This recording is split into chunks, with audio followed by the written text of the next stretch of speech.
It is. I mean, if you look at the current rate of interest for the rest of us, it's anywhere between 10.5 to 11.5. 8.25% is definitely a very encouraging rate of financing. But like we said, no land, nobody is incentivized to build, and no cheap land actually.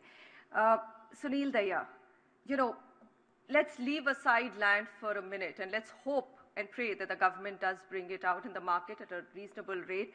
What next? I mean, what else do developers want to be enticed into making affordable houses? Land supply. Basically, if I pick up the figures from urban development... So even you think land is the key? No, I have a point here.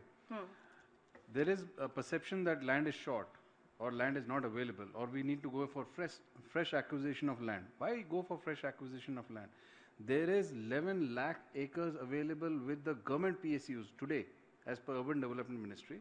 If you construct an FAR of existing FAR of 1.75 and construct 300 units per acre, you're looking at 33 crore houses to be available with the government supply. Okay. Today, military is using land for farming within Delhi. Ande murgi uga rahe hain. Within Delhi. You're looking at DDC parking all their old buses into areas which are in center of excellence.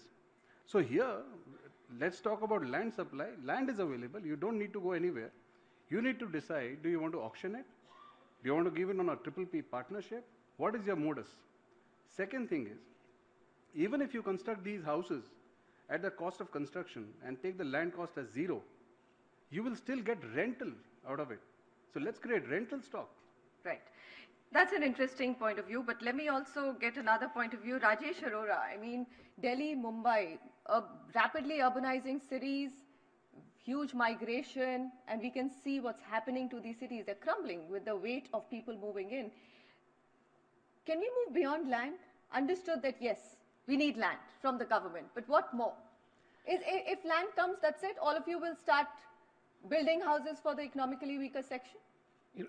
Let me start a broad mathematics of a value of what constitutes the value of affordable housing. Is the land cost, is the cost of construction, cost of funds, and the profit margin. Right. Of the so developers. Let's be honest about it. We need to make some money. Let's accept the ground reality, right. Okay? So, yeah, we need government to give us the land supply. But along with the land supply, we also need government to give a better infrastructure because the land cost depends on the location.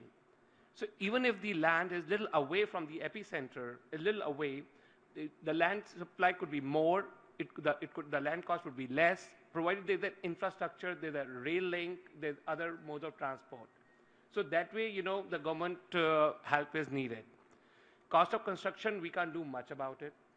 Cost of funding, yes, we could urge the nationalized bank to give some incentives, maybe subsidize interest to the developers who could encourage.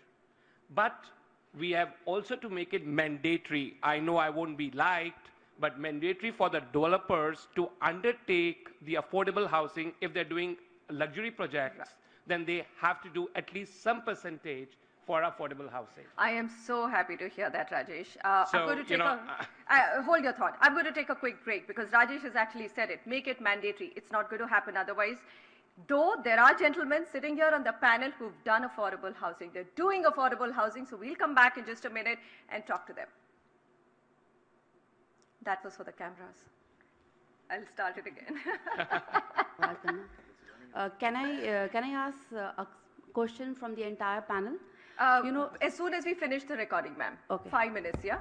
I'll just, because I have some panelists I haven't yet spoken to. And you should hear their stories because they're, I think, the most beautiful stories.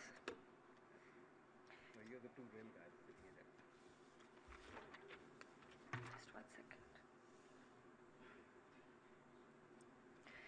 Bridging the gap for affordable housing in India. The largest, biggest shortage of housing is for the economically weaker section and the low-income group. In fact, over 90%. If you look at the figures, it's 19 million homes that we need in urban India right now for this section. We've already discussed and debated that land is the key issue. The government holds the maximum of land, and if that land is not made available either for free or at least auctioned very, very cheaply, the starting point for affordable housing isn't there in the country. Really? Do you really believe that? Well, there are some people who are making it happen. How are they doing it? So let me go ahead with this panel discussion and ask them. Mr. Jaikumar. I will start, sorry, with the question of land. I think the affordable housing or low and moderate income housing is a peri-urban business in peri-urban India. It is not for inside the city. And so as Rajesh was saying, what you require is good transportation system. Everywhere in the world, things have affordable housing or any form of affordable housing has been not in the city center, but in the peri-urban area. So we really do not find it a challenge to buy land or even buy land at the price point which consumers have find it affordable. What we do find as a challenge with respect to construction affordable housing is an extraordinarily long approval lead time and an extreme high level of uncertainty over the process. In my view, the cost of the final product is getting escalated between 20 to 30%, primarily because of the extreme long approval time. Just to go over this point, Manisha, supposing I were to ask you for money in my company, and you look at my project and I say I will get approvals in 3 months, you probably would expect a 15% return. But supposing I were to tell you, I don't know when I will get approval, I don't know what form of approval I will get, what do you think you're going to charge me for cost of capital? It's going to be quite astronomical.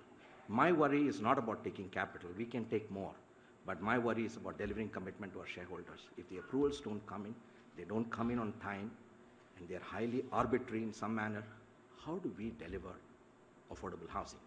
The second aspect I want to mention is that we need high level of standardization because this is a mechanized process to get delivery on schedule.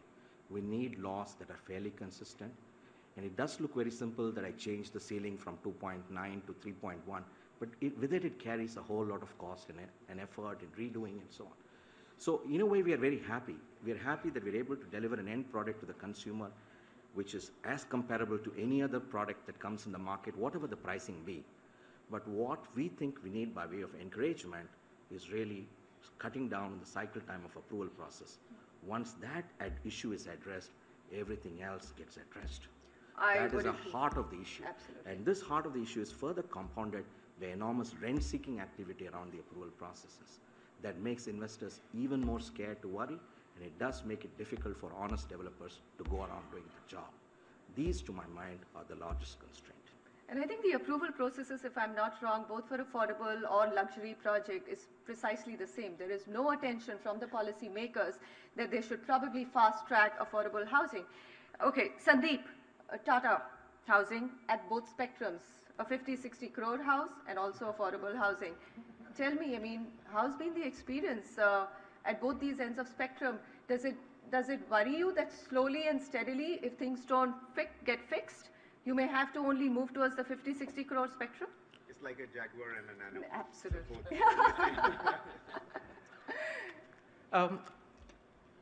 I don't really think, Manisha, around 4 years back when we thought the first time about the low cost and affordable housing,